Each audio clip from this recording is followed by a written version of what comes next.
Adolescentes assassinos, a escalada de violência dentro dos lares. Este é o tema do Comunhão Debate de hoje.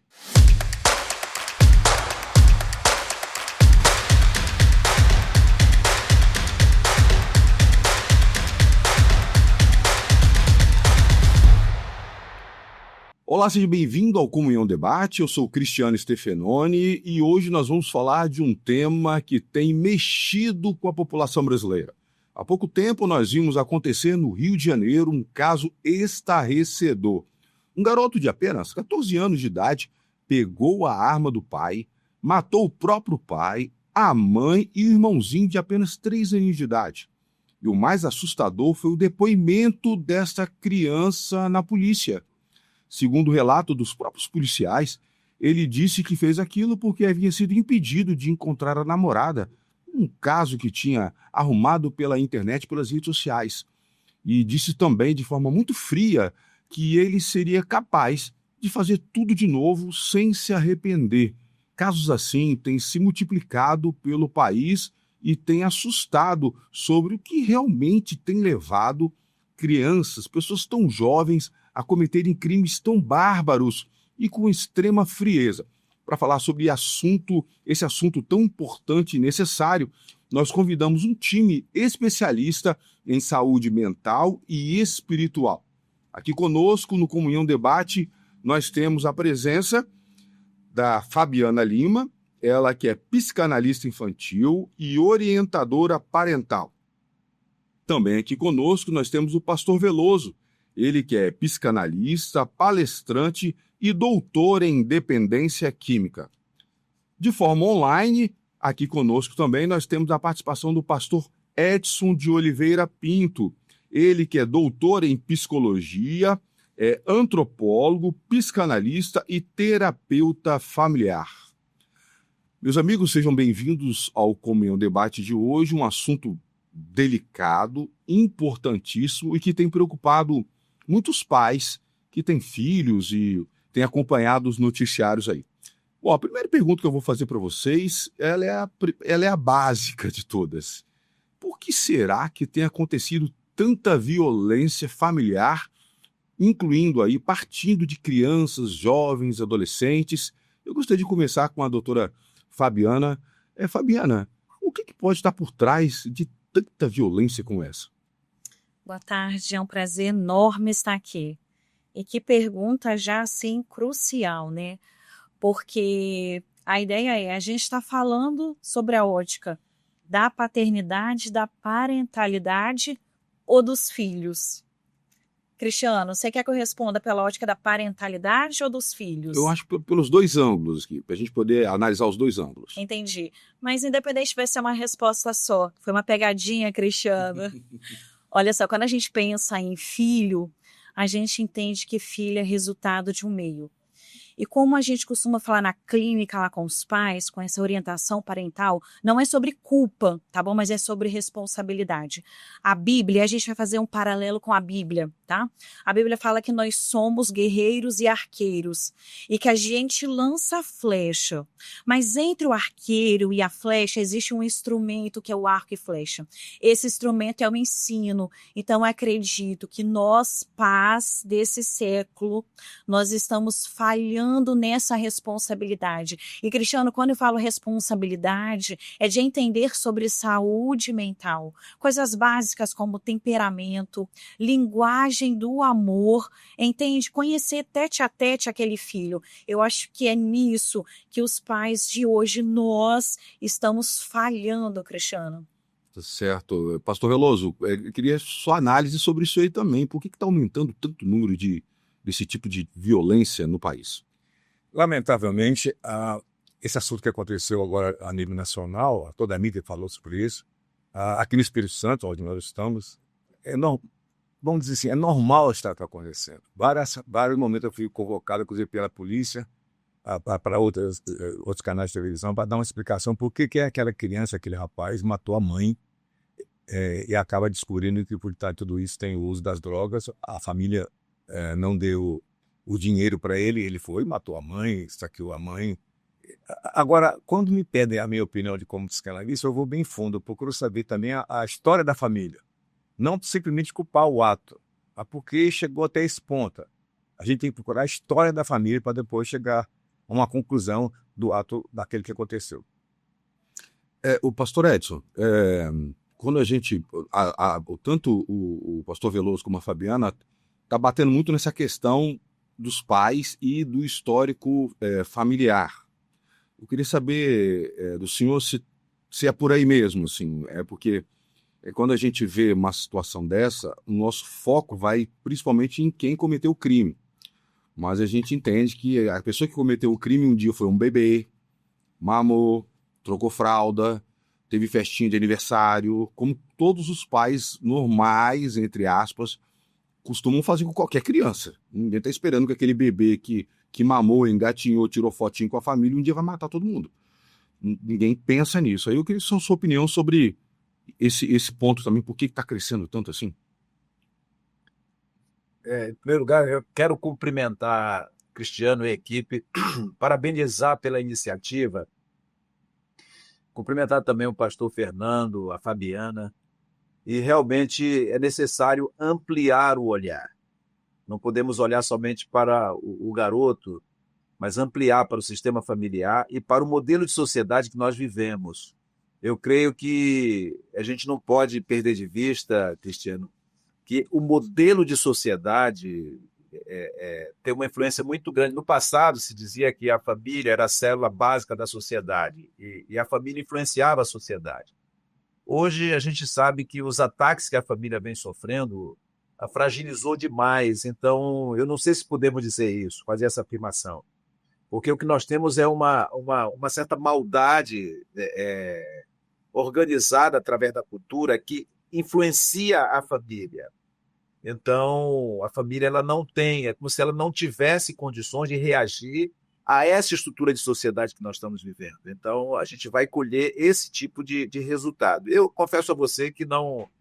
Eu vejo os adolescentes, não que aceitem o processo de vitimização, mas eu vejo a adolescência e a infância, eles sendo vítimas de uma sociedade que não está conseguindo cuidar dos seus filhos. Famílias que não cuidam dos seus filhos, pais com dificuldades terríveis de relacionamento.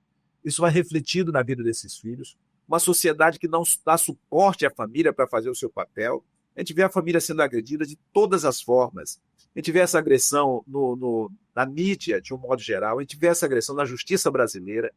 A gente vê essa agressão na política brasileira. Então, é difícil você tentar entender como que uma família vai ter condições de cuidar dos seus próprios filhos. Então, o que eu digo a você é que é um processo de que a gente está monstrualizando a cada dia as gerações que vão sendo formadas, infelizmente, sem que ninguém se dê conta de que há necessidade de se rever o modelo de sociedade, o modelo de educação que a família tem apresentado para os seus filhos. Tá, Fabiana, o pastor falou uma coisa interessante aí. Ele tocou no assunto que a família está sendo bombardeada por todos os lados, né? Na parte política, na parte das redes sociais, e realmente, o modelo familiar bíblico ele está sendo massacrado atualmente, né? Como se nem fosse mais necessário. E dentro desse contexto que o pastor Edson falou, você acredita então que a responsabilidade maior aí do que tem acontecido é da família, é do meio? De quem que seria essa responsabilidade? Cristiano, eu acredito que a responsabilidade sempre será da família. E aí eu volto a falar, não estou falando de culpa, tá, gente? Porque é ser desumano da minha parte falar que aqueles pais que foram assassinados foram culpados pela ação daquele filho. Mas é sobre responsabilidade, Cristiano, responsabilidade dessa mãe e desse pai em relação ao ensino daquela criança. Por exemplo, José do Egito tinha todo um meio, né, que ele vivia, mas ele conseguiu ser criado até um certo ponto com aquele ensinamento. Por mais que a família esteja sendo atacada, e não é de hoje, claro que hoje se intensifica por conta das mídias sociais, o aceleramento das informações, mas a responsabilidade continua sendo do arqueiro, do guerreiro. A palavra de Deus nos dá a ferramenta, a pedagogia, a psicologia, livros. E hoje, Cristiano, a informação está para todos também, né? A internet, YouTube, enfim. Então, sim, para mim é responsabilidade. E não culpa, não estou falando de culpa, ainda de papai e mamãe, tá? Certo, o pastor Veloso. A Fabiana citou uma desses meios que eu já ia falar, que é das redes sociais. Quando a gente vê esses casos, sempre tem alguma coisa de rede social no meio. Sim. Ou a pessoa viu alguma coisa no Instagram, no YouTube, ou estava conversando com alguém no WhatsApp que os pais nem sabiam quem eram.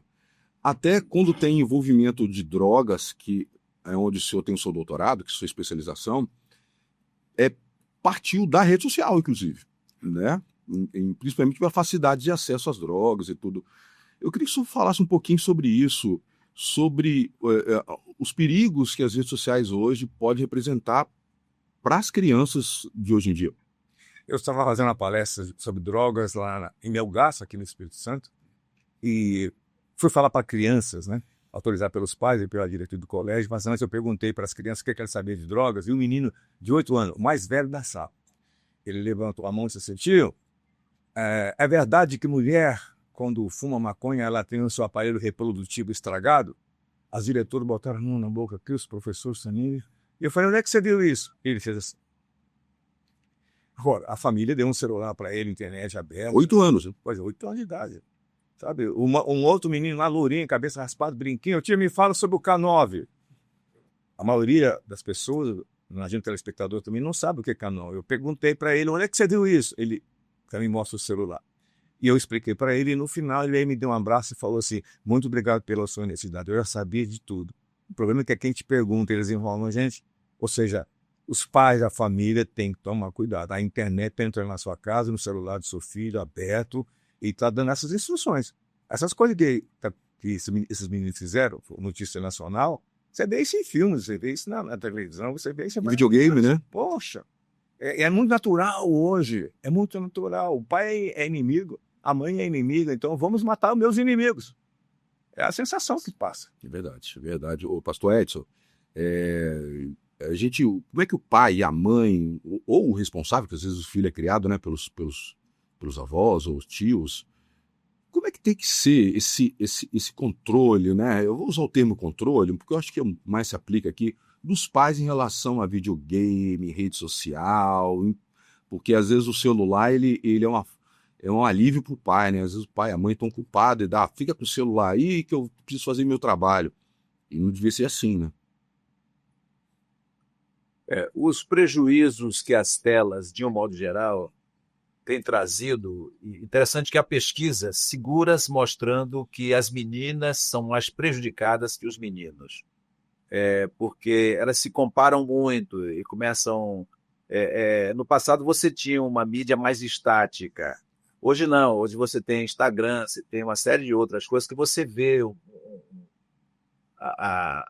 corpo em movimento, o corpo se apresentando, e isso leva as meninas a se compararem muito umas com as outras, coisa que os meninos têm menos facilidade, né? Os meninos estão mais envolvidos em jogos, em pornografias e tudo mais. Então, assim, o que nós percebemos é o tempo em que essas mães, esses pais, colocam uma ferramenta dessa como as telas nas mãos de uma criança. Então, há pesquisas mostrando que o prejuízo nessa área frontal ou pré-frontal é terrível, principalmente em mecanismos como de controle inibitório, ou seja, a criança não tem como controlar estímulos, porque essa área fica totalmente desregulada para fazer esse controle. A flexibilidade cognitiva é um outro aspecto também, que pertence às funções executivas prejudicadas pelas telas. E aí a criança ela foca numa coisa só. Eu pedi para meu pai deixar, se não deixou eu mato todo mundo. Então não existe alternativa. Então aquela coisa que a criança quer, que o menino quer, é algo adoecedor. Tem que ser aquilo. Se não for eu morro, eu me mato, então eu mato pessoas. Não existe esse poder de educação. E uma outra coisa é também a memória operacional, que é a memória de trabalho, que nos fixa a realidade. Então é necessário os pais entenderem que eles precisam fixar seus filhos no contexto real, porque está tudo virtual, entendeu? Então, infelizmente, o celular ele nos aproximou muito de quem estava longe de nós e nos distanciou de quem estava perto. Então, a virtualidade, ela tomou lugar da realidade. Então, nesse contexto, o que eu posso dizer a você, Cristiano, e aos que nos assistem, é que os pais precisam controlar esses veículos de informação que bombardeiam os nossos filhos. Ah, mas porque vem informação sobre família, vem informação sobre isso. Olha, há de se cuidar desse tipo de informação. O ano retrasado, a revista Lancet, que é a maior revista de publicação na área de saúde, publicou um artigo, eu tenho esse artigo, que 58,5%, se não me engano, a fração, ou quanto 58% não, dos artigos científicos publicados na área social tem enviesamento, tem comprometimento. Isso chega para nós através de livros de autoajuda, através de artigos. O mês retrasado e mês passado, alguns jornais brasileiros, e um bom número de jornais, publicou um artigo da Universidade da Flórida, dizendo que o Alzheimer estava diretamente relacionado a casamento. Ou seja, Alzheimer afeta mais pessoas casadas do que solteiras. Então você vê as barbaridades que são apresentadas aí com as tais supostamente pesquisas, que na realidade não tem nada de pesquisa. Às vezes a mídia enviesa, a mídia coloca aquela coisa como tendenciosa, exatamente para afetar a família. Ora, quem lida com o ambiente acadêmico aí sabe o que é que a universidade tem feito em relação às famílias, principalmente em algumas áreas, inclusive a da psicologia. Vai para a psicologia, filosofia, história, sociologia, antropologia, eles estão bombardeando a família. Então, eu fico às vezes pensando, meu Deus, será que a família vai ter, sem esse suporte como vocês dão daí, sem o suporte de pastores mais bem informados nas igrejas, será que a família vai conseguir, pelo menos, acordar? A família não tem nem consciência do que está acontecendo, do que os meninos acessam nas redes. Então, eu fico me perguntando até que ponto nós temos condições de nos defendermos sem apoio, sem suporte, como você se dispõe a dar aqui através desse meio. É verdade. E agora, assim, eu queria ver com a Fabiana. Fabiana, como um pai, uma mãe está nos assistindo agora, deve ficar preocupado com tudo que está sendo falado aqui. E como você mesmo falou, o objetivo aqui não é julgar, o objetivo não é punir, o objetivo é isso, formar. E será que esses pais, igual os pais desse menino que matou a família toda, eles não viram nada de errado, não, gente? Não é possível. Eu fiquei me perguntando, não é possível que ele não dava algum indício, algum comportamento, sei lá, alguma coisa que mostrasse que alguma coisa estava errada. Tem que os pais têm que estar alerta no comportamento dos filhos de que algo está errado com a saúde emocional dele. Sim. Cristiano, tem vários aspectos que a gente pode observar, né? Agressividade excessiva, isolamento. A ideia que a gente costuma falar para os pais é que os nossos filhos eles precisam correr para nós e não de nós. E por vezes o pai vive o luto de não aceitar aquele comportamento, aquele, entre aspas, diagnóstico. E aí vem com a fala de que, não, é normal, ele é muito introspectivo, não, a família toda é assim. Mas a gente precisa ficar atento porque todo excesso é uma falha, é uma falta. Então, paizinho, se o filho está muito isolado, se está muito nas telas, se não tem habilidade social de um bate-papo, se percebe que não está rindo muito, se está muito choroso, se está muito agressivo, tudo isso, Cristiano, são sinais que a gente não pode deixar passar. Até a questão da alimentação, tá? Ou comer demais, ou comer menos, a falta de apetite, a falta de sono, tudo isso são sinais que a gente não pode ignorar. Verdade. O pastor Veloso, tem também a questão do uso de entorpecentes. Sim. Nós vimos que muitos desses casos, quando você vai aprofundando, você vê que no fundo tinha um uso de entorpecente, alguma coisa, não de todos os casos, mas de boa parte, como você já citou aqui no início. E como é que um pai ou uma mãe que também está nos assistindo agora pode ficar atento aos comportamentos do filho, seja ele não só adolescente não, jovem mesmo, né? Filho é filho. E que pode estar dando indícios de que ele está usando algum tipo de droga. Bom, a doutora falou agora mesmo, eu queria só acrescentar uma coisa aqui. Ou ele está comendo demais ou está comendo menos. O crack, por exemplo, faz isso. O uso do crack faz isso. Ou ele come demais ou ele come menos. Às vezes ele até que almoçou e tudo e tal. Ele está dormindo, trocando a noite pelo dia, o dia pela noite. Ele era um ótimo aluno, deixou de ser um ótimo aluno. Muita coisa começa a mudar e às vezes os pais não estão prestando atenção. Não estão vendo o que está acontecendo. E também, vamos falar uma coisa bem forte aqui. Há pouco tempo atrás eu estava no meu consultório, apareceu um jovem senhor lá dizendo assim: Doutor Veloso, Pastor Veloso, eu queria que o senhor colocasse na minha boca palavras para que eu pudesse falar para o meu filho de 9 anos e o outro de 7 anos para que eles não usassem drogas. Aí eu disse, como? Ele falou, colocar na minha boca, me ensinar para eu ensinar os meus filhos para eles não usarem drogas. E eu levantei, fiquei em pé, não conhecia ele, e falei assim, qual é a sua profissão? Ele olhou para o chão, tossiu e falou assim, no meu bairro eu fabrico crack, vendo lá, e o que sobra eu mando para o interior do estado. Gente, Aí eu olhei para ele e falei assim, seus filhos são iguais ao senhor, melhores ou piores, porque eles estão ouvindo mais aquilo que eles estão vendo. quer dizer, fazia para vender, mas os filhos não podiam usar. Os filhos dos outros podem usar. Ele vende para os filhos dos outros, mas eu não quero que meu filho use. Gente, Sabe o que ele fez? Virou as costas, foi embora, nunca mais apareceu. Depois eu fiquei pensando assim, cara, eu falei isso para um traficante. Quer dizer, eu desafiei o sujeito. Olha aqui, hoje em dia as imagens falam mais do que muitas coisas, sabe? Eu me lembro quando eu era criança em Minas Gerais, eu joguei futebol no Atlético Mineiro, dos 10, 19 anos usei drogas, fui liberto por Jesus Cristo aos 19 anos. Mas eu me lembro quando eu era criança que a minha mãe e meu pai, com um copo de cerveja na mão, um cigarro na outra, falavam para eu não fumar e não beber. do exemplo, né? Como é que eu vou fazer aquilo? Como é que eu vou repetir meu pai e minha mãe? Não tem como. É preciso falar aquilo que você vive. Sabe? Porque, repito, as crianças, tanto nas igrejas, há dias atrás, para os pastores, olha, eu ouvi uma frase que muitos pastores, eu tenho tratado de filho de pastores que são dependentes químicos, que estão usando drogas, muitos pastores estão dando para a igreja o suco e o bagaço para a família. Primeira família. Olha para dentro de casa, toma conta da sua casa, para depois tomar conta da vida dos outros. E é bíblico, né? Não, ensina a criança o caminho que ele deve andar. É bíblico, a família em primeiro lugar ali, né? O pastor Edson, eu vou entrar agora num outro assunto aqui que eu preciso falar sobre isso, que é a questão espiritual da coisa. Não é? Nós somos um veículo cristão e eu não posso só olhar do ponto técnico e clínico, eu preciso entrar num lado espiritual. Quando aconteceu o caso desse menino, e a gente entrava nas redes sociais, muitos comentários era falando, isso é coisa do capeta, isso é coisa do diabo. É claro que há uma questão emocional e clínica por trás, isso já foi comentado aqui. Mas a gente também não pode descartar o sobrenatural por trás. Eu queria que o senhor falasse um pouquinho sobre esse trabalho do inimigo, Satanás, em relação à saúde mental. Porque quando a gente pega a Bíblia de ponta a ponta, Satanás ele tem um prazer especial de destruir a saúde mental dos servos de Deus.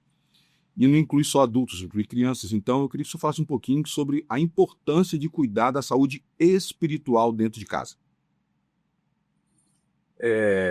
Primeiro, assim, a saúde espiritual, pelo que eu tenho percebido, ela se assemelha muito à questão do amor. Como é que eu ensino meu filho a amar? É amando.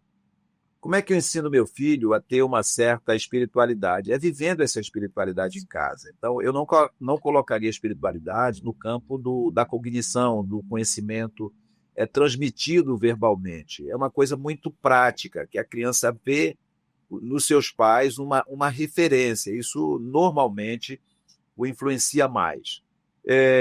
Quanto à questão da ação do inimigo na vida dos filhos, sim, Satanás vai fazer de tudo para destruir a família e vai usar os meios mais fortes que ele tiver para fazê-lo. E, por consequentemente, a gente sabe que a mente é a entrada, né? É o ponto de conexão. Quando a mente está fragilizada, a sua comunhão com Deus fica comprometida também, né? Então, é o ponto de ligação com Deus através da mente, entendeu? Não há outra opção. Então, se o inimigo percebe que consegue fragilizar essa entrada, esse acesso à mente humana, né, prejudicar o acesso, lógico, vai estar comprometido nosso relacionamento com Deus. Agora, uma coisa que eu vejo e que é muito boa para os pais que estão conosco nesse momento, é que nós temos também uma mania de transferir tudo para Satanás, entendeu? Então, há muita coisa que acontece que não tem nada a ver com Satanás, é descuido nosso. ou uma questão nossa. Vamos supor, eu não consigo entender, uma pessoa caiu na igreja e tal, e se batendo, eu dizer que é Satanás. Pode ter uma hipoglicemia, pode ter tido uma convulsão, uma série de coisas que eu preciso ver também. Então, eu lembro que uma certa feita, um senhor de 70 e poucos anos, ele tentou matar a esposa com uma faca. E aí foi para isso no Hospital das Clínicas aqui em Recife, e me coube acompanhar. A justiça encaminhou para terapia pela idade dele, e me coube acompanhar esse senhor. E eu disse, mas senhor, o que é que houve? Ele disse, olha, doutor, eu estava sentado em casa e Satanás entrou em mim. E quando eu vi, eu estava com a faca para pegar, para atingir minha esposa. Aí o nosso supervisor era um psiquiatra, e ele entrou assim na sala, ele viu a situação, ele entrou e disse, seu José, o senhor, eu queria fazer uma pergunta para o senhor. Foi o senhor ou foi Satanás que pegou a faca? Ele disse, foi Satanás. Ele disse, olha, porque é o seguinte, a justiça encaminhou o senhor para cá, e o senhor depende da terapia para ajeitar o seu caso. O senhor está sabendo disso, não é? Agora, senhor José, aqui é um hospital público. Aqui nós não lidamos nem com Deus, nem com Satanás. A gente lida com saúde. É muito importante saber do senhor se foi o senhor ou se foi Satanás. Se foi Satanás, a gente vai devolver seu caso para a justiça para que ela encaminhe o senhor para uma igreja, para outro lugar, sim, que lida com Deus e com Satanás. Aqui a gente só lida com a ciência. Seu José, quem foi que pegou a faca? Foi o senhor ou foi Satanás? Aí ele baixou a cabeça, doutor, fui eu. Então, aí ele disse, agora começa a terapia, porque a terapia começa com a responsabilidade. Então, é muito importante para os pais, e principalmente os pais cristãos, que não desviem as coisas. Olha, essa é coisa de Satanás. Não, muitas vezes é coisa nossa, que não estamos assumindo o nosso papel, nós não estamos educando, nós estamos confusos entre os valores cristãos que norteiam a família. A Bíblia diz assim, ensina a criança no caminho. É sinal que eu estou andando no caminho e a criança também. Não diz para ensinar o caminho, porque eu poderia ensinar um outro caminho qualquer, mas diz ensinar a criança no caminho. Então eu tenho que estar nesse caminho para ensinar. Então, muitas vezes, nós não estamos no caminho e achamos que é Satanás que fez isso, Satanás fez aquilo, porque o filho se afastou e tal. Então, assim, eu acho que é necessário nós assumirmos uma responsabilidade. Eu estava falando hoje de uma mãe que, quando nasceu o seu primeiro filho, tive o prazer de apresentar essa criança e fazer a sua festa de 15 anos. Ela disse, quando minha filha nasceu, era uma filha, quando a minha filha nasceu, eu me vi numa situação e disse, meu Deus, eu não sei cuidar. E aí, se eu olhei para o céu e disse, Senhor, me ajude a cuidar da minha filha. É isso, gente. É pedir a Deus que ajude a cuidar, é buscar, é ter interesse. Agora, se eu passo mais tempo no WhatsApp, se eu passo mais tempo nas redes sociais, se eu passo mais tempo cuidando dos meus próprios interesses do que zelando pelos meus filhos, eu vou ter dificuldades, está claro. E não foi Satanás. O descuido foi meu, preciso assumir isso. Agora, os pais que nos ouvem nesse momento, dizem assim, pastor, realmente eu falhei com os meus filhos, eu sinto uma dor tremenda. Não adianta a gente ficar buscando culpados, tentar resgatar o que ficou para trás. Mas a gente pode pedir a Deus que nos ajude a corrigir algumas coisas, ainda dá tempo. É muito importante isso. É verdade. E eu vou até passar para a Fabiana, que você falou uma questão que eu já ia entrar mesmo, sobre a questão da prevenção, né, Fabiana? É importante também, depois que o negócio já desandou, aí é mais difícil resolver. Então, eu queria que você falasse para a gente agora como é que os pais podem prevenir para que tragédias assim não aconteçam. Cristiano, quando a gente tem filho, a gente se torna especialista no que tange a saúde física. Por exemplo, se a temperatura aumentou, 38,5, alguma coisa, uma infecção, a gente começa, abre a boca, olha a garganta, tá com dor aqui. E eu percebo que quando se trata da saúde mental, os pais não sabem nada. Então, assim, prevenção, vai conhecer o temperamento do seu filho. Prevenção técnica, tá? Vai conhecer o temperamento do seu filho. Temperamento, Fabiana? Lá na clínica, um menino chegou com um diagnóstico de TDAH, mas a verdade era sanguíneo e colérico lá no topo da régua. Um adolescente que não se sentia amado, porque a linguagem dos pais era o serviço, atos de serviço. E o pai chegava, Fabiana, eu faço por esse menino e eu não sou valorizado. Pai saía, o menino entrava. Meu pai não me vê. Meu pai não tem tempo comigo. Então, olha só, aquele recipiente daquela criança de amor estava vazio de amor, porque o pai não sabia o temperamento do filho. Então, são coisas básicas, temperamento, linguagem de amor. Não precisa ser psicólogo, não precisa ser doutor, vai na internet e procura.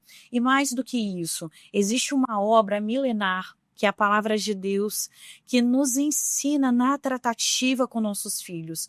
Não é sobre autoritarismo nem sobre permissividade, mas é sobre empatia, é sobre olhar para o seu filho, ser firme com o seu filho, negociar aquilo que pode vir a ser negociado dentro daquilo que nós acreditamos, principalmente no Senhor, porque as nossas famílias, Cristiano, são gerações que vão sair daí de dentro.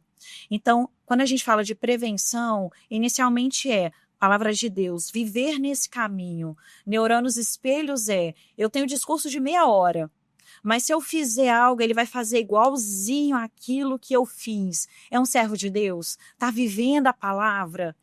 Por que está exigindo que seu filho pare de gritar? Se você grita, por que está exigindo seu filho que não use entorpecente? Se você trabalha vendendo entorpecentes.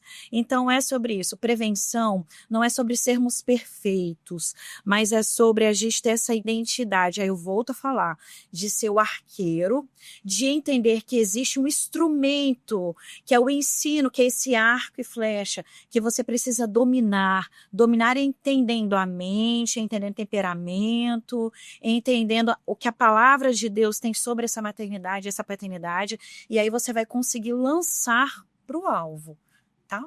Tá certo. Pastor Veloso, dentro desse processo da prevenção, qual que é o momento que a família tem que entender e falar assim, não, agora eu preciso procurar ajuda profissional. Agora eu consegui vir até aqui. A partir daqui eu preciso de uma ajuda profissional, fazer uma terapia. Em qual que é esse momento? Eu acho que esse momento é sempre, não é? Não tem que esperar estar estragado para depois procurar ajuda. Se você não aprendeu, se você não sabe, vai procurar essa ajuda, vai pedir ajuda, vai pedir socorro, vai pedir orientação, vai fazer... Sabe, os pais também têm que aprender a dizer não de uma maneira bem firme. E tem pai e mãe, por exemplo, que acaba dizendo para os filhos, dando para os filhos mais do que os filhos queriam, sabe? Por exemplo, eu tive há pouco tempo lá no Rio de Janeiro, na Ilha do Governador, e ele estava com um grupo de ex-dependentes quinto que nós cuidamos, e eu perguntei, e o fulano? Só não soube não, o pai dele matou ele, filho único. Falei, como assim? O pai chegou em casa, depois do emprego, quando chegou em casa, encontrou o filho esfaqueando a mãe na sala, e pegou o revólver que tinha na gaveta e deu os 2 tiros no filho. Acabou a família. Agora, aquele menino, aquele rapaz, ele tinha tudo e um pouco mais que ele pedia. Quer dizer, os pais que dão tudo, tipo assim, querendo comprar o filho a gente não compra dando coisas. Filho a gente compra dando exemplo, falando, orando e outras coisas mais. Agora, dias atrás, na escola dominical da igreja nossa lá, alguém disse assim, mas isso aí não é final dos tempos? Final dos tempos a Bíblia diz que pai mataria filho, filho mataria pais? Pode ser. Vamos espiritualizar dessa maneira? Vamos. Agora, vamos chegar antes, vamos ensinar. Ensina a criança no caminho que deve andar. A prevenção é importante. A prevenção é importante em todas as áreas da família. Ok. Pastor Edson, como é que a igreja pode ajudar nesse processo, hein? Tem como a igreja ajudar? Tem. A igreja ela precisa estar preparada para esse tipo de ajuda, né? Por exemplo, ter canais.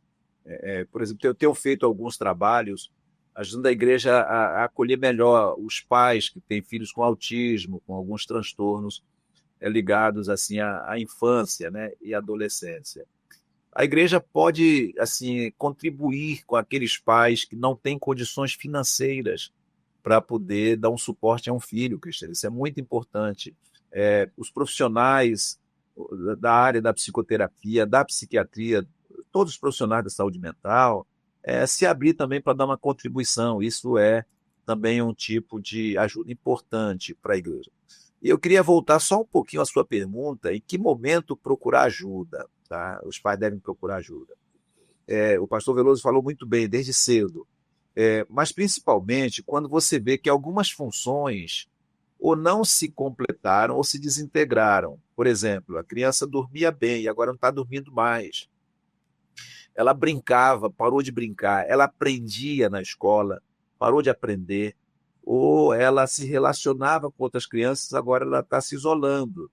Então, é muito importante, quando você tem uma função, que a criança há um comprometimento de uma função, ou uma desintegração de uma função. Ele tinha função e essa função se desintegrou. Brincava, não brinca mais. Aprendia, não aprende mais. Então, é muito importante buscar ajuda nesses momentos. Alguns pais perguntam, olha, meu filho tem ansiedade, eu devo procurar um profissional? E eu sempre respondo, você só vai procurar profissional se essa ansiedade compromete funções. Se ela não compromete funções, então é normal, todos nós temos ansiedade, né? E principalmente na psiquiatria, os transtornos não são por categoria, são por dimensão. Todos nós temos tristezas, todos nós nos isolamos. Agora, depende da quantidade desse achado, desse isolamento, dessa tristeza, que vai justificar eu procurar ajuda de profissionais. Então, a igreja pode ajudar. Agora mesmo, eu tenho feito campanha, trabalhos nas igrejas no final de semana, família e saúde mental. Tem sido uma bênção. A gente vai explicando às pessoas os transtornos mais comuns e como buscar ajuda, sair do reducionismo, achar que só a espiritualidade resolve, porque não resolve, todo mundo sabe disso. Eu tenho que buscar um profissional para me ajudar. Agora, a base tem que ser espiritual. Há situações de pais que buscam ajuda. Eu estou com as 4 garotas que buscaram, a menina com a confusãozinha da sexualidade, uma duvidazinha, procurou profissionais errados, os profissionais complicaram mais ainda a situação dessas meninas. Então é ver a quem você vai recorrer. Não é qualquer profissional, porque são profissionais de contato. Você passa lá 1 hora a pessoa passa 1 hora com o seu filho, com a sua filha. Então, ali tem uma influência muito grande. Então, eu tenho que estar olhando, Cristiano, a dedo quem é o profissional que eu vou colocar meu filho. Isso vale para a educação, vale para a psicologia, para a psicoterapia de um modo geral. Não são profissionais de contato rápido, são profissionais de contatos longos que vão influenciar. E quando menos espera, a situação se complicou porque você procurou o profissional errado. É igual o motor do carro. Pegou seu carro, o carro valioso, você colocou na mão de qualquer mecânico, depois o cara estragou o motor do seu carro, mas por quê? Porque você colocou na mão do profissional errado. Então é muito importante a igreja estar atenta, não só para dar um suporte, mas também para orientar a quem procurar e quando procurar. Ok, bom, nós chegamos ao final do nosso Comunhão Debate e como temos aqui o costume, a gente dá a fala a vocês para suas considerações finais. Vamos começar pelas damas, né? Fabiana, pode dar suas considerações finais. Muito obrigada. Então vamos lá, os paizinhos que nos escutam aqui, né? Trazer os filhos para perto, para muito perto. A todo tempo falar que o ama, a todo tempo tocá-lo, beijá-lo, senti-lo. Eu sei que existe 2 extremos da permissividade e do autoritarismo. Ambos são catastróficos para a infância, para a adolescência, para o criar. Então, busque esse equilíbrio. A palavra de Deus nos ensina a todo tempo sobre esse equilíbrio, sobre mansidão. Mansidão não é fraqueza. Jesus é a encarnação da mansidão, né? Então, a gente precisa aprender a ser pais como Cristo nos ensinou. Então, traga o seu filho para perto, cheire o seu filho, tempo de qualidade, conheça o seu filho, chame-o pelo nome literalmente, faça um cafuné. Por quê? Porque vai ser mais fácil o seu filho correr para você, tá bom? Então, eu queria deixar isso. Traga o seu filho para bem pertinho de você. Ok, muito obrigado. Pastor Veloso, suas considerações finais. Eu quero aqui, com muita alegria, contar uma pequena experiência minha com meu filho recentemente, que eu vi ele na televisão na Flórida, e alguém perguntou para ele, como é que você começou esse trabalho aí do nada? Meu filho, Veloso Júnior, ele é hoje pastor auxiliar do André Valadão, lá em Orlando, primo dele. E o meu filho falou assim, eu copiei meu pai lá no Rio de Janeiro.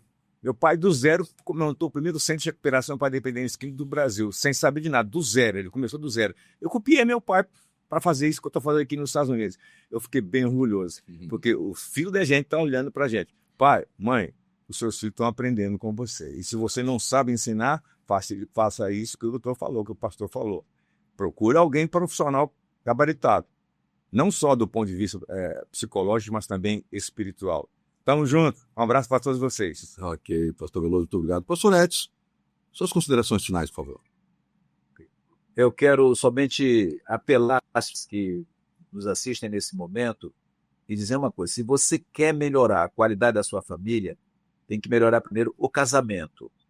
Invista no seu casamento, valorize a sua esposa, valorize o seu esposo. Permita que seus filhos vejam isso, que você cuida da sua esposa e que sua esposa cuida de você. Isso traz um equilíbrio fantástico para os seus filhos. O outro ponto que eu deixo é um pouco polêmico, viu? Não era nem para estar agora, mas eu deixo também esse outro ponto. Quando os filhos são pequenos, nós somos os seus pais. Depois essa relação muda, ela vai alterar mais adiante, né? Eles vão deixar de ser... Eles podem ser amigos, mas quando os seus filhos são pequenos, vocês são pais, não são amigos. Nós estamos ali segundo a orientação divina para estruturar a vida dos nossos filhos. Porque eu sou muito amigo dos meus filhos. Eu não acredito na amizade de pais com filhos na fase infantil. Eu acredito que depois isso pode se tornar uma realidade. Então, olha, se você quer ser amigo dos seus filhos, seja pai, seja mãe. E tenha firmeza, porque eles vão precisar desses limites. Muitas crianças hoje, muitos adolescentes que estão adoecendo, é por falta de limites, não foram frustrados por seus pais. Os pais deram tudo. Então, nós precisamos encontrar no modelo divino a verdadeira equação, né? o verdadeiro equilíbrio para poder conduzir filhos para a sociedade, mas, acima de tudo, para o reino de Deus. E, finalizando, eu quero parabenizar a iniciativa, Cristiano, esse trabalho, e eu acho que está na hora de fazer um congresso, Cristiano. Eu acho que tem pais em todo o Brasil que se deslocariam para Vitória, para qualquer outro lugar, em busca de ajuda. Vamos pensar num congresso onde a gente possa investir tempo na formação, porque se o socorro não vier até as pessoas que estão aqui do lado do Senhor Jesus, de outro lado, com certeza não vem. É verdade, é verdade. Olha, queria agradecer mais uma vez, em nome de Comunhão, a todos os participantes, e queria me dirigir a você. O que você achou? Gostou? Curtiu? Então você já sabe o que eu vou te pedir, né? Clica, curte, compartilha, comenta, marque aquela pessoa que você acha importante estar ouvindo isso aqui, para que outras pessoas também possam ser abençoadas por essa mensagem. Então, muito obrigado e até o próximo Comunhão Debate.